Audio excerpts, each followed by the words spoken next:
ಇದೇ 30ರಂದು ಬೆಂಗಳೂರಿನಲ್ಲಿ ದಕ್ಷಿಣ ಭಾರತದ ಎಲ್ಲಾ ರಾಜ್ಯಗಳ ನಗರಾಭಿವೃದ್ಧಿ ಜವಾಬ್ದಾರಿ ಹೊಂದಿರುವ ಸಚಿವರುಗಳ ಸಮ್ಮೇಳನವನ್ನು ಬೆಂಗಳೂರಿನಲ್ಲಿ ನಡೆಸಲು ಕೇಂದ್ರ ಇಂಧನ, ವಸತಿ ಹಾಗೂ ನಗರಾಭಿವೃದ್ಧಿ ಸಚಿವ ಮನೋಹರ್ ಲಾಲ್ ಖಟ್ಟರ್ ಅವರು ಒಪ್ಪಿದ್ದಾರೆ ಎಂದು ಡಿಸಿಎಂ ಡಿಕೆ ಶಿವಕುಮಾರ್ ಅವರು ತಿಳಿಸಿದರು.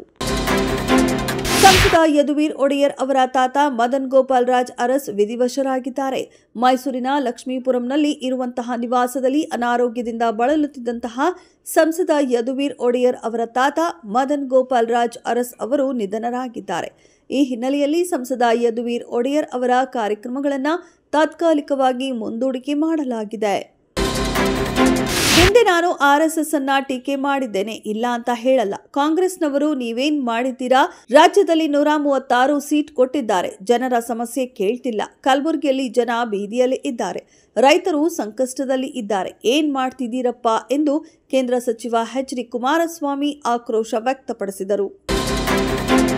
ದೇಶದ ಪ್ರಮುಖ ನೀತಿ ನಿರೂಪಣಾ ಸಂಸ್ಥೆಯಾದ ನೀತಿ ಆಯೋಗವು ಕರ್ನಾಟಕ ಸರ್ಕಾರ ಮತ್ತು ಬೆಂಗಳೂರು ಜಲಮಂಡಳಿ ಸಹಯೋಗದಲ್ಲಿ ಶುದ್ಧೀಕರಿಸಿದ ತ್ಯಾಜ್ಯ ನೀರಿನ ಮರುಬಳಕೆ ಕುರಿತು 2 ದಿನಗಳ ಮಹತ್ವದ ರಾಷ್ಟ್ರೀಯ ಕಾರ್ಯಾಗಾರವನ್ನು ಆಯೋಜಿಸಿದೆ. ನವೆಂಬರ್ 6 ಮತ್ತು 7ರಂದು ಬೆಂಗಳೂರಿನಲ್ಲಿ ನಡೆಯಲಿರುವ ಈ ಕಾರ್ಯಾಗಾರವನ್ನು ಉಪಮುಖ್ಯಮಂತ್ರಿ ಡಿಕೆ ಶಿವಕುಮಾರ್ ಉದ್ಘಾಟಿಸಲಿದ್ದಾರೆ. ರಾಜ್ಯದಲ್ಲಿ ಮುಖ್ಯಮಂತ್ರಿಗಳ ಕುರ್ಚಿಯೂ ಖಾಲಿ ಇಲ್ಲ. ಪ್ರದೇಶ ಕಾಂಗ್ರೆಸ್ ಅಧ್ಯಕ್ಷರ ಹುದ್ದೆಯೂ ಖಾಲಿ ಇಲ್ಲ. ಈ ಬಗ್ಗೆ ಚರ್ಚೆಯೇ ಅಪ್ರಸ್ತುತ ಎಂದು ಅರಣ್ಯ ಸಚಿವ ಈಶ್ವರ ಖಂಡ್ರೆ ಹೇಳಿದ್ದಾರೆ. ಯತೀಂದ್ರ ಅವರ ಮಾತುಗಳನ್ನು ಮುಖ್ಯಮಂತ್ರಿಗಳ ಧ್ವನಿ ಎಂಬಂತೆ ಬಿಂಬಿಸುವುದು ಸರಿಯಲ್ಲ ಎಂದರು.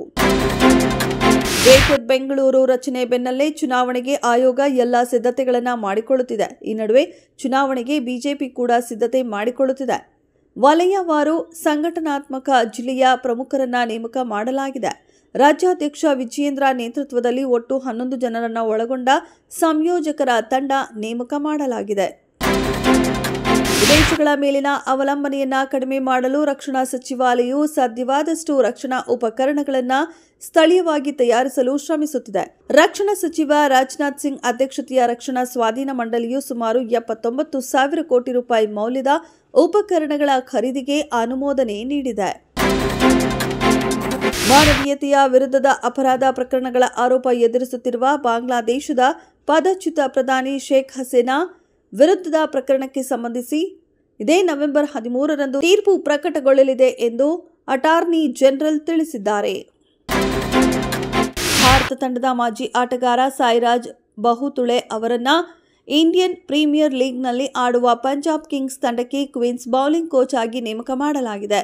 ಸಾಯಿರಾಜ್ ಬಹುತುಳೆ ಅವರನ್ನ ತಂಡಕ್ಕೆ ಸ್ವಾಗತಿಸಲು ಸಂತೋಷ ಪಡುತ್ತೇವೆ ಎಂದು ಕಿಂಗ್ಸ್ನ ಸಿಇಒ ಸತೀಶ್ ಮೆನನ್ ಹೇಳಿದ್ದಾರೆ.